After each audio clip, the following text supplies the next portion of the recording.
Halo, jumpa lagi di materi kali ini kita akan meneruskan pembahasan mengenai salah satu penyedia layanan cloud yaitu AWS. Nah, tapi kita lebih ke arah ke pricing-nya ya.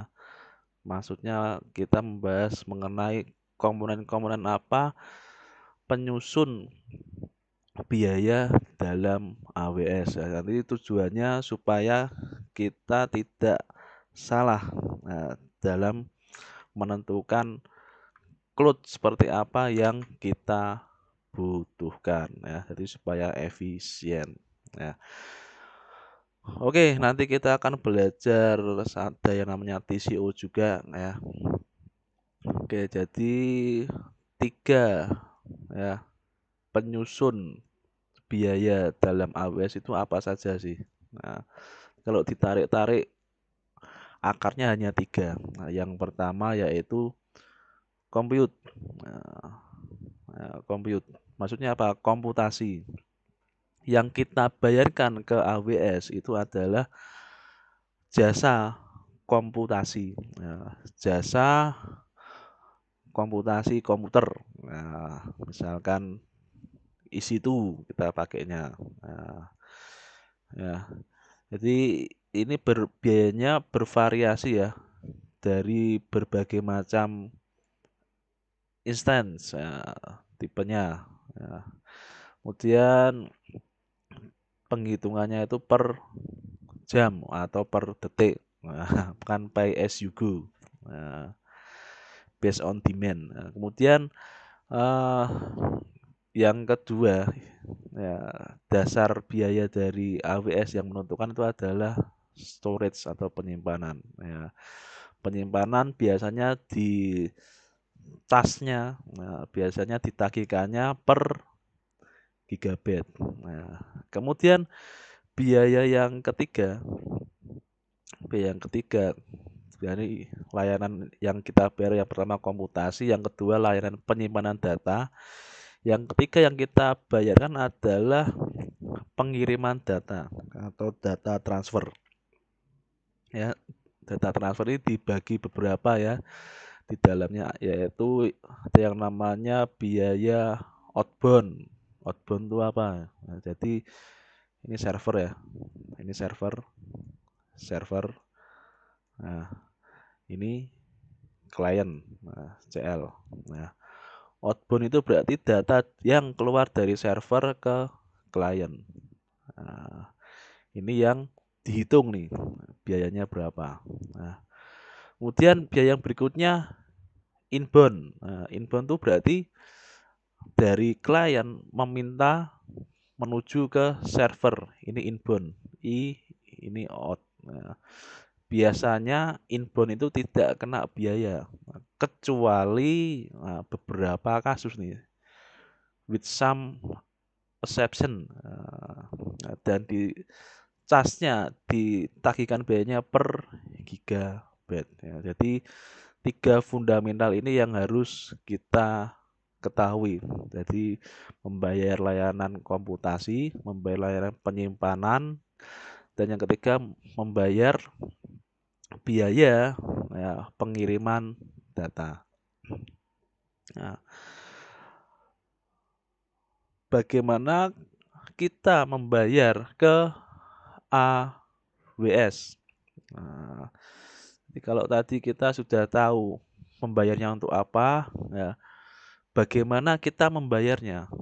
Nah, jadi yang pertama kita membayar forward you use, pay forward you use, membayar apa yang kita gunakan. Nah, bisa on demand ya. Saat ini kita minta uh, dengan prosesor dual core misalkan ya, pay forward you use. Nah, yang berikutnya pay less when you reserve. Nah, jadi kita membayarnya bisa lebih murah jika kita melakukan pemesanan. Nah, jadi membayarnya ya, kalau kita menyewa ini seperti borongan ya, membeli satu sama membeli 100, biasanya harganya kan lebih murah 100 ya, ini sama. Kita menyewa layanan komutasinya 1 bulan misalkan dengan 3 tahun, ya, harganya akan lebih murah yang 3 tahun, ya. Kemudian pales when you use more and as AWS grew, AWS grew. Nah, jadi semakin tambah tahun, biaya dari sewa di AWS sebetulnya itu semakin turun. Karena apa? Nanti akan kita bahas ya. Yuk kita bahas dulu yang pertama ya, pay for what you use. Nah, kita bahas yang lebih detail lagi dari ini ya, pay for what you use. Nah, ini ada gambaran ini. Perbandingan antara komputer on-premise, nah, bagi yang lupa on-premise itu apa? On-premise itu ibaratnya kita beli server, kita kelola secara internal.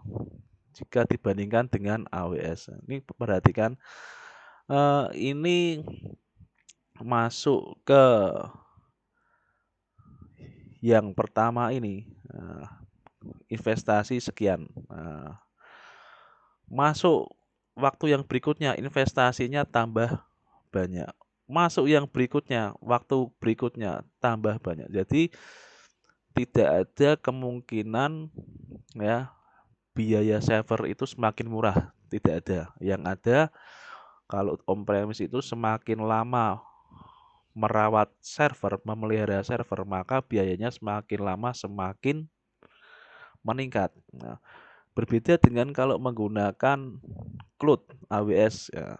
Nah, karena perusahaannya baru awal buka ya udah modalnya sedikit dulu, membayar sedikit. Nah, tahu-tahu ketemu hari raya nih. Hari raya biasanya load permintaannya layanan servernya tinggi. Ya udah bayarnya lebih mahal. Tapi kan tidak masalah karena bayar lebih mahal juga pemasukannya juga lebih banyak. Nah, bulan berikutnya misalkan ini sedang mau liburan sepi. Nah, maka yang dibayarkan juga lebih murah. Nah, jadi yang ditawarkan AWS di sini adalah fleksibilitas. Nah, hal yang coba didisrupsi oleh AWS. Nah, pay for what you use. Kalau di on-premise kan, di waktu yang terakhir ini misalkan yang menggunakan sedikit, tapi terkadung, kok terkadung ya, sudah kadung, sudah terlanjur investasi yang dibayarkan perusahaan itu mahal. Nah, jadi mau tidak mau tetap harus dipakai ya. Yang akan banyak pemborosan di sini. Nah, kemudian penjelasan mengenai palace when you reserve.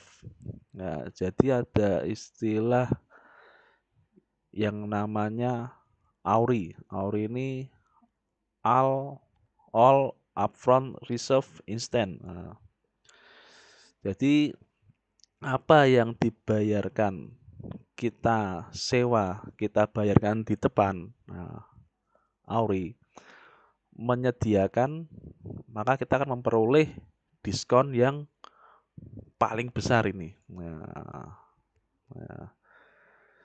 sedangkan yang kedua, a partial upfront reserve instant, atau singkatannya PURI. Nah, jadi PURI ini separuh, separuh dibayar di muka ya DP lah, DP. Nah, DP akan mendapatkan harga yang lumayan terjangkau. Nah, meskipun diskonnya tidak sebesar yang pertama yang AURI ini. Kemudian yang ketiga namanya NURI ya, no upfront payment reserve instant. Nah, maksudnya apa? Ini kalau tadi kan nomor 2 ini kan kita DP. Kalau nomor 3 ini ya istilahnya sorry.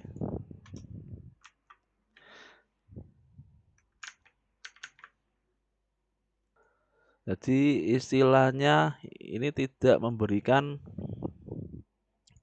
DP, tapi kita ngecup dulu. Nah, ini tetap mendapatkan diskon, tapi diskonnya yang paling kecil. Nah, jika digambarkan, misalkan sama-sama kita menyewa EC2 ya, Elastic Cloud Computing.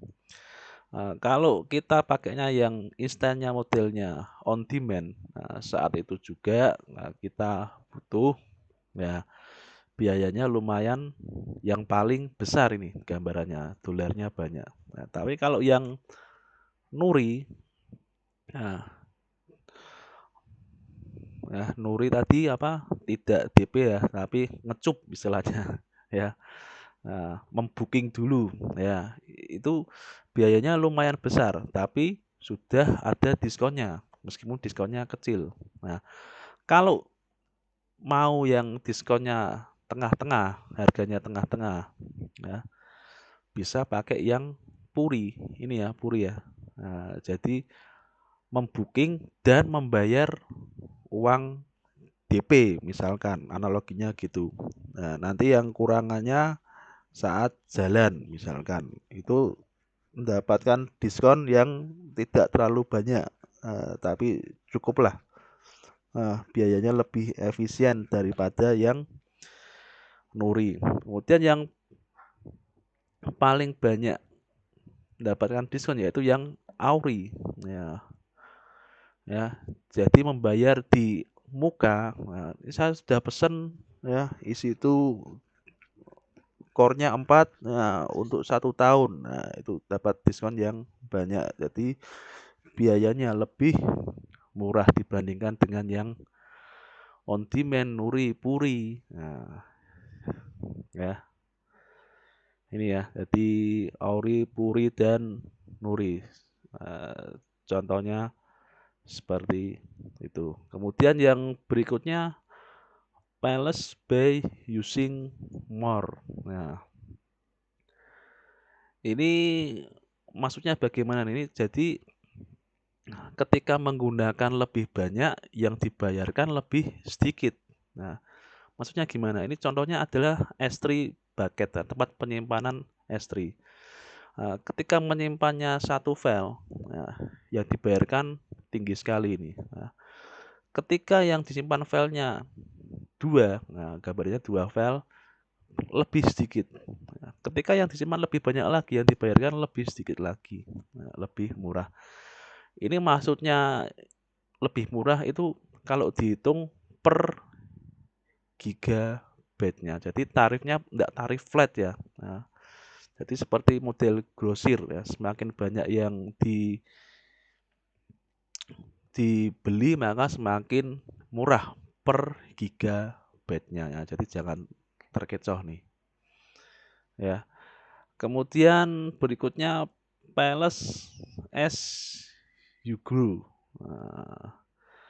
Ya, jadi AWS ini mendukung bisnis kita.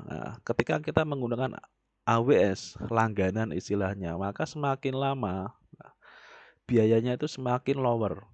Kenapa kok bisa? Nah, ini seperti hukum Moore ya. Semakin lama kan harga prosesor semakin murah. Dan harga komputer semakin murah ya. Dan